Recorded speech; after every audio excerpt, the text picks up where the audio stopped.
Mtazamaji, tukiweza kutazamia swala la siasa za ugavana, bado tukiwa katika boma la William Ndeti, kumeweza kuhudhuriwa ama ameweza kuhudhuria yule aliyegombea wadhifa wa ugavana, nikimzungumzia Mheshimiwa Lunganzi ama Engineer Lunganzi, na ameweza kuzungumza mengi zaidi, lakini katika yale ambayo aliweza kuyazungumza, mbali na kusema kuwa atamuunga mkono Mheshimiwa William Ndeti katika ile ari ya kuweza kuwania kiti cha useneta, aliweza kuweka wazi na msisitizo mkubwa zaidi kuwa licha ya kupatiwa kazi katika serikali bado atawania kile kiti cha ugavana mwaka 2027, na kutoa rai zake kwamba wakazi wa eneo hili na wakazi wa kaunti ya Kwale waweze kumwangalia zaidi na kumfuatilia zaidi katika azma yake ya kuweza kuwania kiti kile cha ugavana mwaka 2027. Tupatie sikio yale aliyosema wakati akitoa hotuba yake katika hafla hii ya kipekee.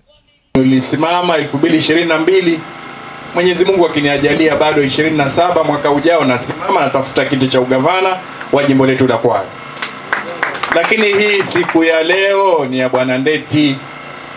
Tuko pamoja Baada ya uchaguzi nilipatiwa nafasi mwaka jana kama mwenyekiti wa Bandari Maritime Academy, ambayo nafasi hiyo ilipewa na rais wetu Daktari William Samoei Ruto. Lakini singepewa hiyo nafasi, ni nyinyi mlinijenga nikitafuta kiti cha ugavana.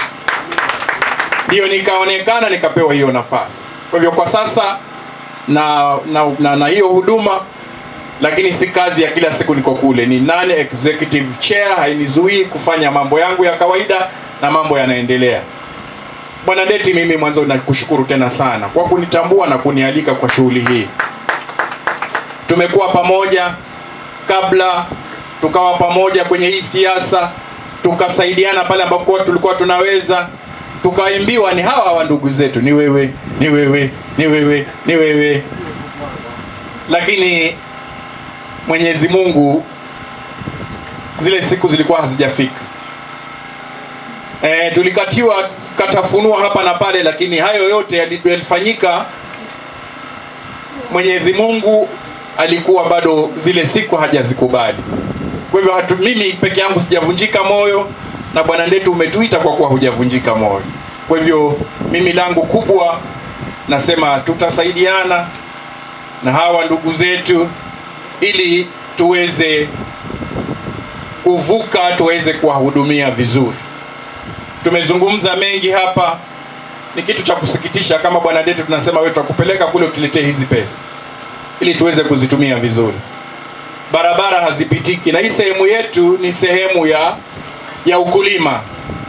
Kama barabara haipitiki, inamaanisha kile ambacho umevuna hakiwezi kwenda sokoni.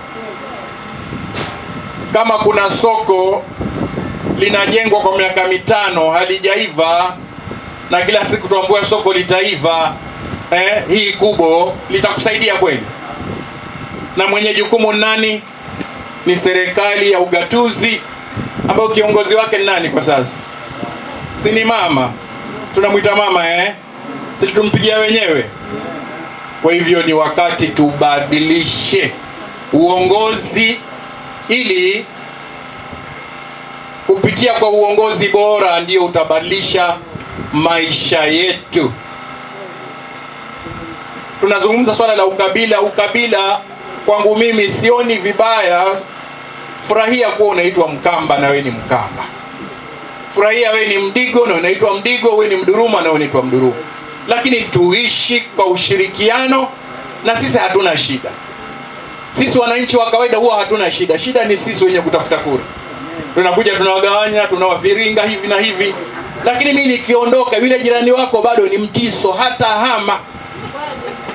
Tuko pamoja? Mimi Lunganzi nikiondoka, jirani yako bado ni Abdalla, hahami.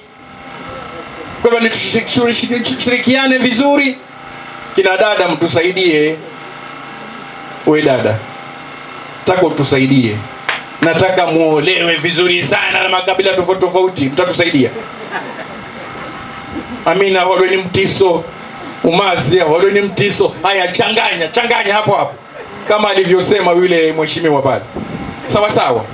Kwa hivyo mimi langu sitakuwa mrefu. Mheshimiwa Ndeti, tuko pamoja, tutashirikiana pale ambao tunaweza, na hawa ndugu zetu wacha pia watuambie ukweli ile nyimbo mkiimba mnataka muimbe ikitoka kwenye roho. Arejelea hiyo nyimbo mkiimba nataka itoke kwenye moyo. Ukisema ni wewe, ni wewe, iwe ni wewe. Na kama si mimi, si uniambie, japokuwa ile nyimbo nayo ina shida. Hujui ni wewe wa kuanguka, hujui ni wewe wa kupita. Nyimbo ni ile ile. Kwa hiyo machache, Mwenyezi Mungu awabariki. Asanteni sana.